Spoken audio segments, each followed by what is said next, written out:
موجود ہیں، ہمیں امام تک پہنچنے کے لیے رستہ چاہیے۔ امام فرماتے ہیں کہ جب میں ظہور کروں گا تو میرا ہر شیعہ مجھے دیکھ کے کہے گا کہ میں نے تو آپ کو پہلے دیکھا ہوں۔ مولا فرماتے ہیں تمہارے اور ہمارے درمیان فاصلے نہیں، صرف گمان ہے جو تمہاری طرف سے ہے۔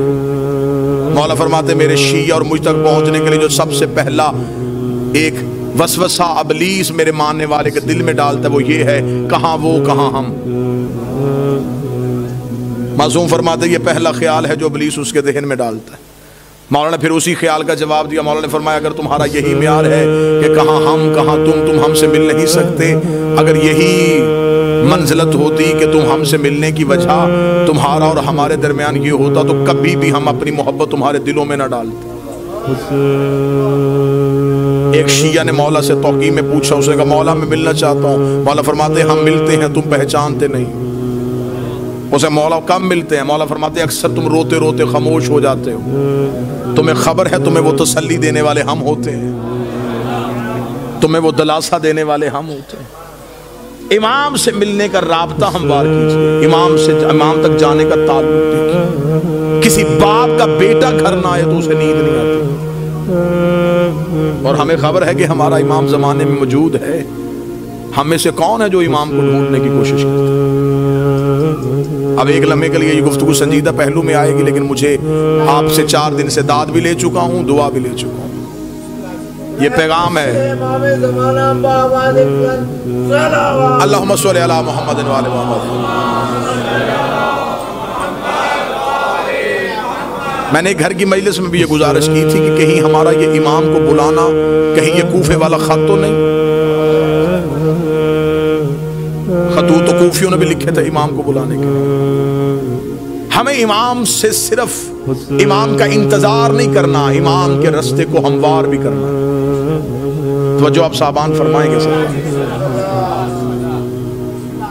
ہمیں امام کا صرف انتظار نہیں، رستہ بھی ہموار کرنا ہے، امام سے ملاقات بھی کرنی ہے۔ امام نے تو اپنا ایڈریس بتا دیا کہ میں کب اور کہاں ہوتا ہوں۔ اب اس سے زیادہ امام کو کون شیعہ ہے جو کہے کہ مجھے اب ڈھونڈنے میں مشکل ہے؟ امام نے فرمایا ہفتہ والا دن مجھے ڈھونڈنا ہو تو مسجد کوفہ میں ہوتا، اتوار کو میں مسجد سہلہ میں ہوتا، سوموار کو میں بقیہ کی قبروں پہ ہوتا، پھر میں مسجد جمکران میں ہوتا ہوں، شب جمعہ میں کربلا میں ہوتا ہوں، جمعہ میں امیر المومنین کے حرم میں ہوتا ہوں۔ مولا فرماتے طواف کعبہ کرتے ہوئے کعبے پہ سیدھی بارش ہو رہی ہو اور مزاب رحمت سے پانی نیچے آ رہا ہو تو سمجھ لینا تمہارا امام طواف میں ہے۔ اب اس سے زیادہ آسان نشانیاں کون بتائے گا؟ امام خود بتا گئے کہ میں اس وقت میں یہاں ہوں۔ پھر امام نے اگلی نشانی بتائی، امام نے کہا چل تو ہم سے محبت کا دعویٰ کرتا ہے نا، تجھے مجھ تک پہنچنے کی ضرورت نہیں، تو ہمیں بلا۔ اتنا امام کی موجودگی کا یقین رکھو کہ امام فرماتے ہیں کہ دسترخوان میں ایک فرد کی جگہ خالی چھوڑو۔ تمہارے گھر میں بچے پوچھیں گے جگہ کس کے لیے تو کہہ دینا ہمارا امام موجود ہے۔ عرب کی ایک مستور برقع پہن کے سوتی تھی، مستورات نے کہا کیوں برقع پہن کے سوتی ہے؟ اسے کہا امام کا ظہور ہو گیا، برقع ڈھونڈوں گی یا امام کے لشکر میں جاؤں گی؟ ملاقات با امام زمانہ حسن ابتہی 2 جلدوں میں کتابیں لکھی ہوئی۔ کتنے لوگ ہیں جو امام سے ملاقات کر چکے ہیں؟ ایک عراق کا رہنے والا شیعہ ہر روز گھوڑا لے کے چوک پہ تلوار لے کے کھڑا ہو جاتا۔ لوگ پوچھتے کیوں کھڑا ہے یہاں پہ؟ اس کا امام کا انتظار کرو۔ لوگوں نے اسے پاگل تصور کرنا شروع کر۔ ایک دن کسی نے مذاق میں کہا تو یہاں کھڑا ہے، امام تو وہاں آ چکے ہیں۔ اس نے اپنے گھوڑے کا رخ موڑا، دوڑا اور پھر کبھی بھی واپس نہ آیا۔ یقیناً وہ امام کے لشکر میں شامل۔ امام تو ہمارے اتنا کر۔ ایک شخص نے ایک عارف سے آ کے شاگرد نے کہا کہ میں مولا سے ملنا چاہتا ہوں، مجھے کوئی عمل بتائیے جو میں کروں اور امام سے ملاقات۔ موضوع پسند ہے سر؟ یا علی مشکل، مجھے کوئی عمل بتائیے میں مولا سے مل سکوں۔ انہوں نے کہا عمل یہ ہے کہ رات کو تیز نمک والا کھانا کھا کے سونا۔ اس نے کہا کیوں؟ فرمایا بس تیز نمک والا کھانا کھا کے سو گیا۔ صبح آیا، میں سو گیا تھا دی رات، لیکن زیارت نہیں ہوئی. اس نے کہا خواب میں کیا دیکھتا رہا؟ اس نے کہا پانی، اس لیے کہ میرے دل میں پانی کی طلب تھی. اس نے کہا جتنی طلب تیرے دل میں پانی کی تھی اتنی امام کی کر ملاقات ہو جائے. شدت پیدا کر امام سے ملنے کی، خواہش پیدا کر امام سے. ایک شخص کو خبر ہوئی کہ کربلا میں مولا امام حسین کے حرم میں جو 40 روز زیارت عاشورہ پڑھے امام اس سے مل لیتے. اور یہ آج بھی ہے، منقول ہے روایات میں کہ حرم امام حسین میں زیارت عاشورہ کا 40 روز کا عمل کیا جائے تو امام مل لیتے.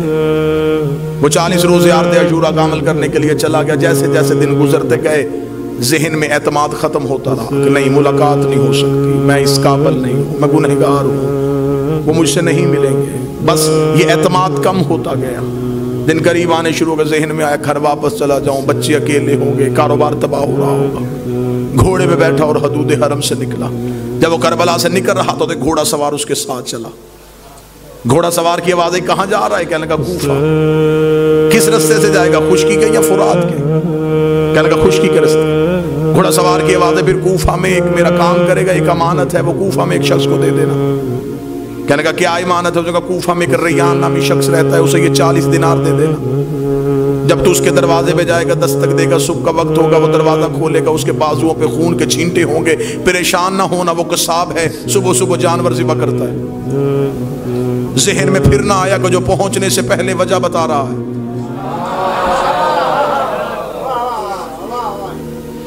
اور یہ مولا سے ملاقات کا عارفین کہتے ہیں کہ سب سے پہلا جو کام ہوتا ہے جب مولا سے ملاقات ہوتی ہے، سب سے پہلے دماغ کی سوچیں وہیں پہ رک جاتی ہیں. یہ حجت سے ملاقات کی سب سے بڑی نشانی ہے. دماغ وہیں پہ رک جاتا ہے. جب ملاقات ختم ہوتی ہے تو پھر وہیں سے شروع ہوتا ہے. اس لیے معراج کی رات ہر چیز وہیں کی وہیں رک گئی تھی.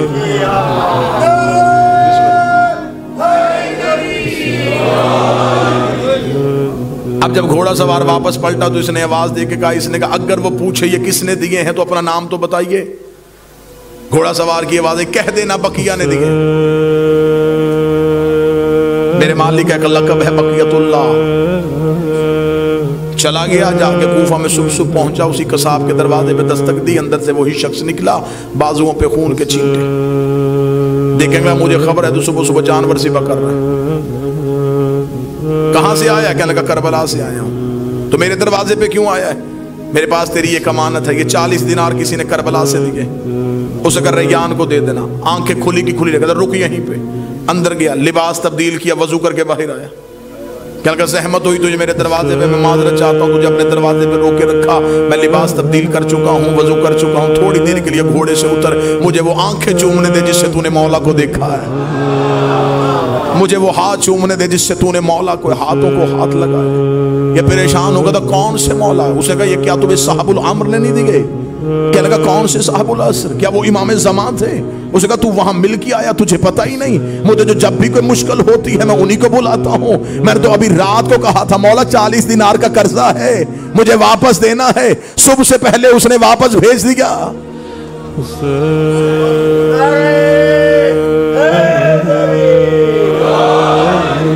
مولا فرماتے اتنا مجھ پہ یقین. جب تمہارا یقین اتنا بڑھ جائے گا پھر تم اپنی مشکل کسی کو بتاؤ گے نہیں. اب یہ محبت کا معیار ہے. امام فرماتے ہیں میرے شیعوں مجھ سے رات کو سرگوشیاں کیا کرو. سرگوشی کیا، تکیے کے سر رکھ کے اپنے دکھ مجھے سنایا کرو. امام فرماتے تو تکیے پہ سر رکھ کے مجھے اپنے دکھ سنا کے سو جا. صبح کا سورج طلوع ہونے سے پہلے تیرے دکھ نہ ٹالوں، مجھے بطول کا لال نہ کہنا. تو مجھ پہ اعتماد تو کرو، تو مجھ پہ یقین تو کرو، تو مجھ تک پہنچنے کا رستہ تو تلاش کرو. امام فرماتے ہیں میرا شیعہ وہ ہے جو میرا ظہور ہر روز مانگے. وہ ساری زندگی اس کی حالت ایسی رہے جیسے اس کی کوئی چیز گم ہو چکی ہے اور وہ اسے ڈھونڈ رہا ہے. شیعہ بھی اور اسے یہ بھی پتا ہو کہ میرے وقت کا امام کہیں نہ کہیں خون رو رہا ہے. پھر اس کے دل میں یہ طلب ہونی چاہیے کہ میں امام تک کسی نہ کسی طریقے سے پہنچوں. ملاقات امام سے ہے. قبلہ تشریف فرمائے ملاقات ممکن بھی ہے. ہاں امام ملتے ہیں ہر کسی سے اس کی معرفت کے مطابق، اس کے